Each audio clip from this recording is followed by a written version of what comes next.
What's going on, you guys? Welcome back to the channel. Weather forecast said last week Monday and this Friday is gonna rain. So we rained this morning and now it is lightly drizzling, but we're still here in the garage. We're still trying to make something happen. So today I was going to, I probably still am going to do it. I'm going to remove the windshield, and the reason why is because I've shown in the last video that we have some rust spots on the inside right here and right here. Not too bad going that way, but we won't know what's hidden until the windshield comes off. Trying to utilize these days even during the rain. That's the whole point of having this thing up right here. I'm still trying to figure out how I'm going to go about painting this car. I kind of do want to paint this car as a whole, but that means I have to do some musical chairs with these cars and get this spot cleared up. But we'll worry about that when we get to it. Right now, we still have some more work to do with the car. I could go to the paint shop and grab the sealer and clear coat, but we don't need it right now. So I figured, you know what, let's do something more productive. So let's jump right into it. First, we're gonna remove the windshield wipers, and then we're gonna take out the cowl, so that way we can start taking off this windshield. Hopefully I remember where all my windshield tool is at. Let me see here. Got the wire right there.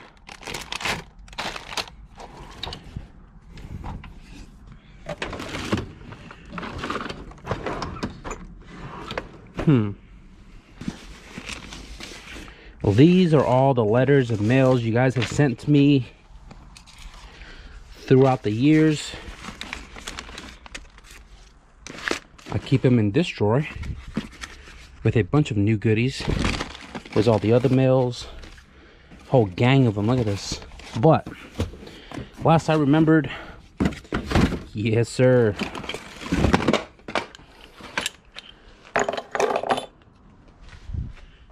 there's another one. I'm gonna go ahead and cut out this molding because it's gonna be in the way. I think it's gonna be in the way of trying to cut out this windshield with the wires.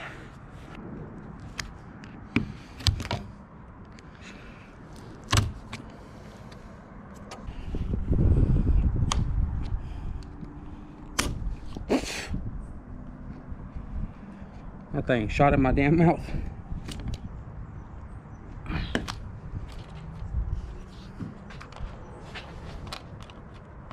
Blade's broken, but I got most of it off.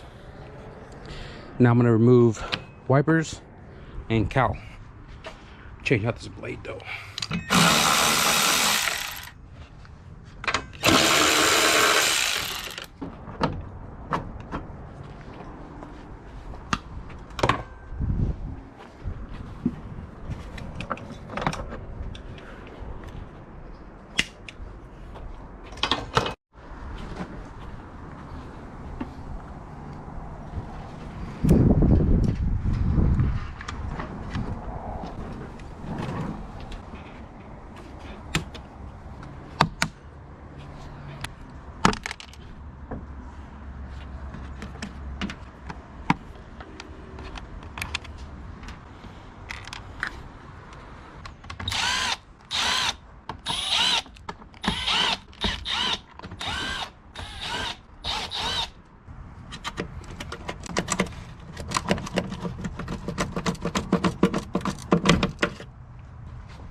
All right, guys, so we just removed all of the cowl and its components, and we're going to be removing the windshield with the cutting wire.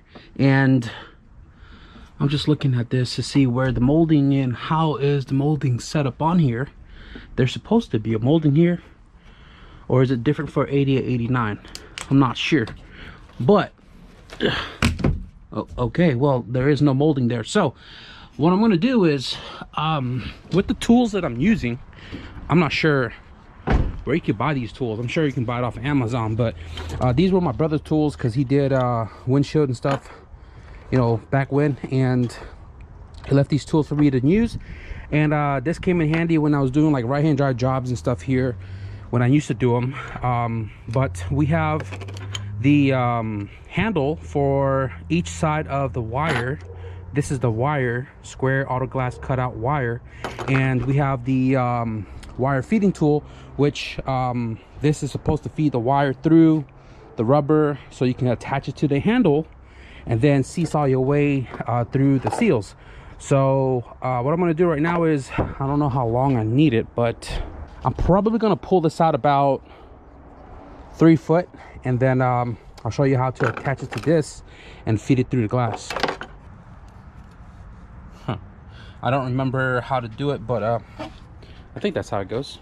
But what you have to do is you have to feed this through the rubber and get the wires fed into the inside of the car, because like I said, we're going to be seesawing inside and outside through the rubber all the way around the whole windshield to remove the windshield from the car. So with this guy, use all your muscle.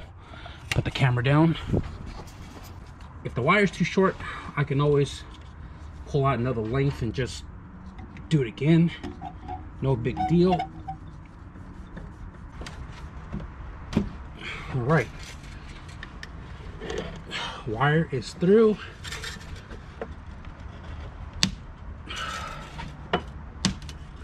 I'm gonna go inside. So I'm gonna cut the wire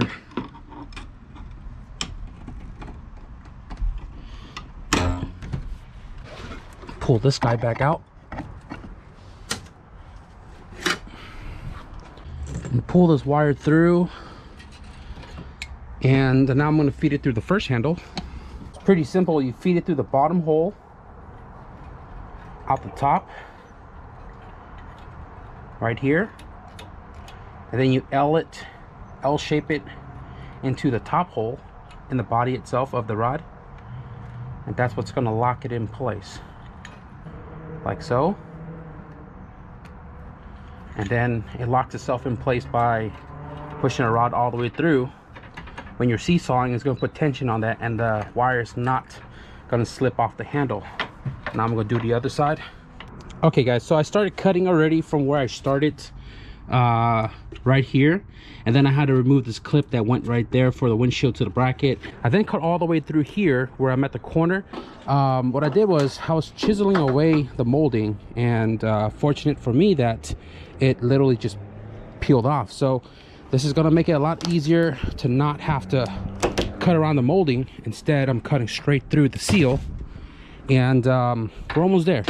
As soon as I cut that corner, we're going to be able to go all the way up. I did take off the pillar plastic, and the sucker snapped in half. Literally, I had folded it about this much, and it just went plop, and it's broken. But I can glue that. That's not a big deal. It's plastic. Once it's stationary, it's stationary. So I'm going to go ahead and see if I can get this wire to curve itself around so we can start cutting this.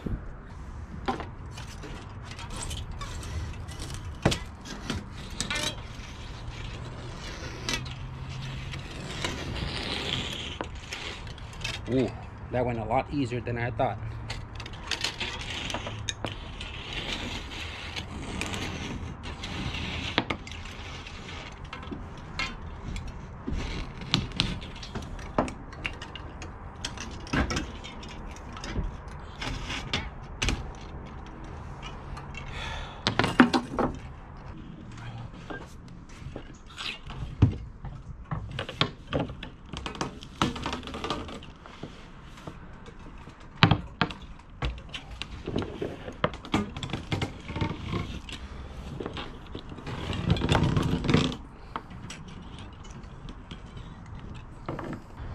Man, the passenger side was a little tough because I couldn't get the molding off, and underneath the molding was freaking it has a metal strip inside of it, and I was sitting there sawing it for a cool minute, realizing that I was cutting through freaking metal. So I was trying to find a way to take it off without breaking the glass. Finally got it off, finally got the windshield all cut up to about here, and on the other side we started here. So all of this is still glue, but you can see the windshield's ready to come off.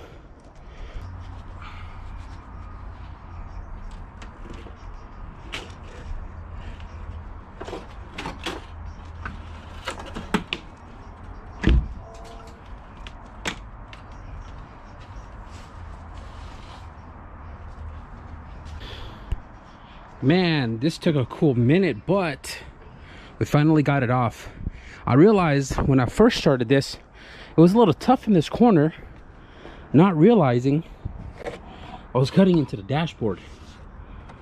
Dang, that's a bummer, but we are going to retain the dash mat because I think it looks really nice. Just going to have to put some new like Velcro or something on here. And I kind of cut right there as well too. That was the last stretch I had to do right there, but hopefully not too noticeable. So now that we have the windshield off, guys, I'm going to go with a really sharp razor blade along the rubber right here to kind of get all of this off all the way around, and then I'm gonna go ahead and inspect to see how bad the seams are with rust. This one I'm really curious about, because it looks like it goes under the seal itself as well as this one. So I'm gonna get vacuum, clean all the glass up.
Got most of the seals cut off with the razor blade, and you can see all of the rust now exposed. It looks like most of it is surface rust that I could just wire wheel off, at least most of it. And then I'm going to get like Pour 15. If you guys don't know what Pour 15 is, I'm going to try to go buy it tomorrow and show you guys before I apply it.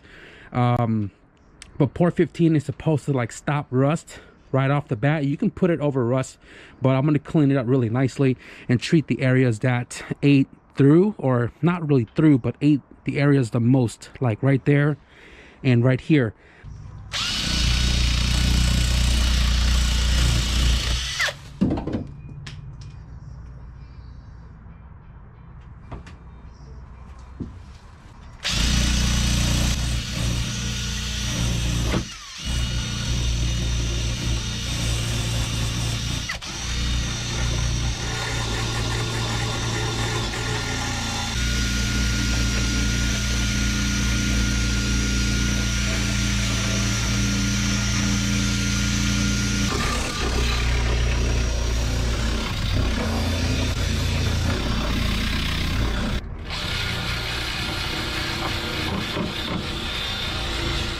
Alright you guys, back here the next day, and I just came back from the paint shop. I went to go pick up some clear coat and a Pour 15 kit for the rust. Now originally I was supposed to go with the Valspar clear coat with the Valspar activator, but they didn't get the medium activator in stock, and I ended up going with a different brand, a cheaper brand, and this I'm pretty sure will work perfectly fine. And I went with this Performer series. I've never used it before, a European Universal Clear Coat. A lot of people were telling me over the years European Universal Clear Coat will work over Rust-Oleum. I don't know if it does because I've never tried it. Maybe we'll do some Rust-Oleum projects and stuff later down the road just to see if this clear coat would work. I got some spare fenders I can paint and stuff like that. I also picked up a Pour 15 kit. I've never used a kit before. This kit came with a very small amount of Pour 15, which is more than enough to do the jam of the windshield, right? But it came with some other stuff as well too, some metal prep, some cleaner, degreaser. It comes with gloves, a brush, a foam brush. It has a little instruction right here to give you the process of this kit right here, which I'm probably gonna do since I did buy it like that. Last night I wire wheeled literally all of the seams for the passenger, across the roof, down to the driver, and it's down to almost bare metal. I'm probably gonna do a little bit more just to get it down to the bare metal, and then I'm gonna be prepping literally these edges right here all the way across, prep it, get it all nice and flat, nice and clean, and then we'll tape it off and do the Pour 15. I was gonna buy sealer as well too, right? And then the gentleman had brought me the sealer, and it was actually the same can that I bought for the primer. The can that I bought obviously said at the bottom that it is primer slash sealer, and he told me that I can just thin out the primer and make it a sealer. So it's a 4:1:2 mix, and I can use the same primer that I had applied on the body filler right here and use it as sealer for the whole car. I think that's what I'm going to do, since I have almost a whole quart of that, and that saved me a little bit of money there. But I'm not sure when we're going to be painting this week because the weather is looking all gloomy still. But what I do want to take care of today is all of these rust. So I just sanded down all of the edges and everything with 100, 120, 180 just to smoothen it out and get rid of the globbed up overspray right there. I wire wheeled the seams there a little bit more to get it down to almost bare metal, and now we're ready to apply the Pour 15. But before we do that, I did buy the kit, so kind of want to use the provided stuff in the kit. First off is going to be the cleaner degreaser. It says to mix it 4-part water to 1 part cleaner. So I'm just eyeballing this in the water cup here because I mean it's a really small surface, so I don't need a lot of it. So right now I'm just going based off the line 1, 2, 3, 4, and we have a little more than we're supposed to, but I really don't give a rat's ass. It literally says you can do 10-part to 1 or 4-part to 1, doesn't matter, it just depends on the surface. So we're going to be mixing this in here real quick. I'm just going to dab it on a piece of clean towel and clean up the seams. Oh, this thing is freaking clear. I don't know what this thing made of, but it looks funkadelic. Now, if I did this off camera, I would have literally just used this straight up on there and let it be 100% degreaser. But yeah, I'm gonna shake this up real quick and clean all the seams up. Simple enough on a rag, and I'm just gonna run it through as if, like, you know, when you're tack ragging the car or wax and grease remover. I'm just cleaning up all of the surfaces that I am going to be treating with Pour 15. I mean, it is definitely cleaning it up. So swipe it all the way down, all around. More holes right there. I am going to use the heat gun to kind of speed up the drying process. I am definitely hitting all the spots because you can see it's damped, and this thing has a weird texture to it. Not sure if I'm supposed to wear gloves, but run it through with a clean dry rag.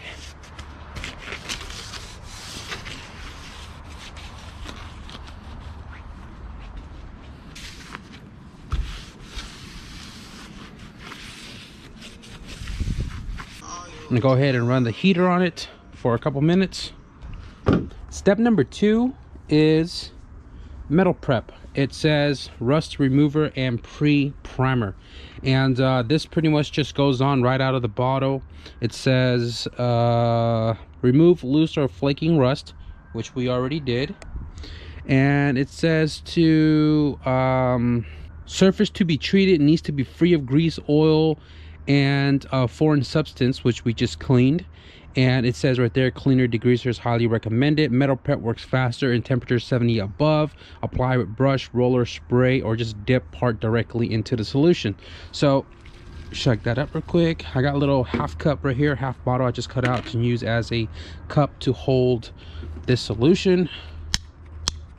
I just poured out a little bit of this metal prep thing, and I did not expect that. I thought it was like a primer or something. Maybe I just read it wrong, but it says to apply this on the surface that's going to be treated and let it sit there for 10 and 15 minutes and let this work its magic and lift the rust. And if there are any bubbling or anything like that, clean it all up. Give it about 10-15 minutes in between each cleaning, I guess, and then reapply. I mean, if it looks good, wipe it clean with water, and then we're ready for the pour. So it says to apply with a brush, and they provided 2 brush, but I don't know which brush to use. Probably gonna use I don't know. So I'm just gonna use this regular brush right here. They say to keep it wet, and doesn't even take much, but everything's getting soaked, spongy, whatever. It's important to wear gloves, guys. Wear gloves. I don't think I'm gonna apply a second coat. I'm just gonna pour this right back into the bottle, give it about 20 minutes. I'm probably gonna run the heater on it as well too, to get the temperature up to let it do what it does, and then we're gonna clean it all up and we'll do the pour 15. So 340. So I got some really warm water from inside of the house, and I'm about to wipe down the surface one more time.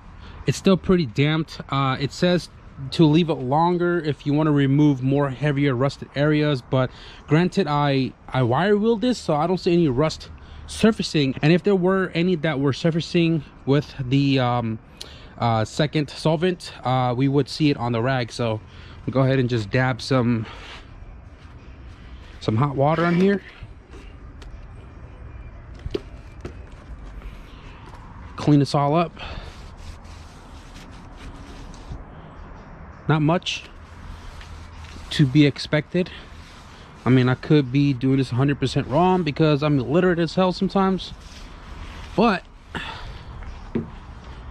we're not seeing any rust being taken off from the damaged area with that second solvent, so that's good.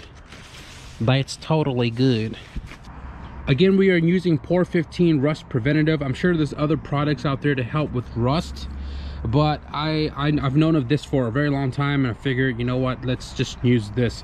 So it says paint directly over rust if you buy just a can, but if you bought the kit, I mean, it doesn't hurt to use the kit to help clean up the surface a little bit more before the Pour 15. But we are here now with the third step to this process, and it's pretty simple. Just take a brush, dab this whole freaking thing. You can layer it up if you want to. I'm just going to do enough to cover all of the areas that need to be treated the most, and I'm just going to go light over the areas that, I mean, really doesn't show any rust. But I am going to do the whole perimeter, so let's get to dabbing. I believe this is gloss black. I was looking for flat black, but they have only gloss black.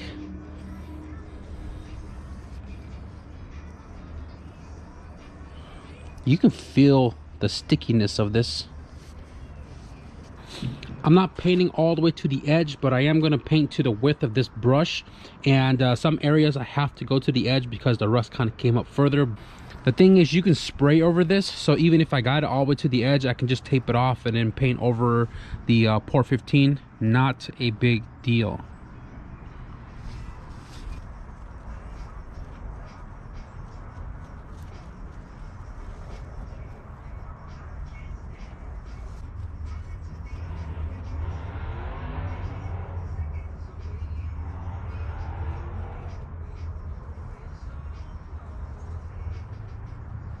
So I waited like 15 minutes in between the first coat, and I went back with a second coat on the areas that needed the most. The first coat, I pretty much went through the whole perimeter of the jam, and then I went back the second time to hit the spot that needed the most with a heavier coat, so that it's like drenched with Por 15 to ensure it's not going to form rust, hopefully in the future. So this one right here came up to the pillar because the rust kind of formed over where you can see I sanded it out, and then I primered it, and then I had to take off the windshield to see how much further it went. And I mean, lucky I did, because the top was worse than this.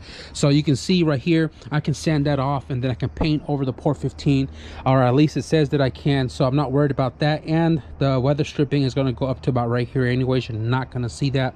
Lucky for me, I read enough of you guys' comment to just pull the whole windshield off, because I knew in the inside I wanted to repair the rust further, but I didn't want to pull the windshield off. But I'm glad I did, because there was a lot more rust than I had thought. But hopefully the Por 15 does its job and prevents it from again happening in future. But Por 15 job here is done, guys. That's all I really wanted to do in this video.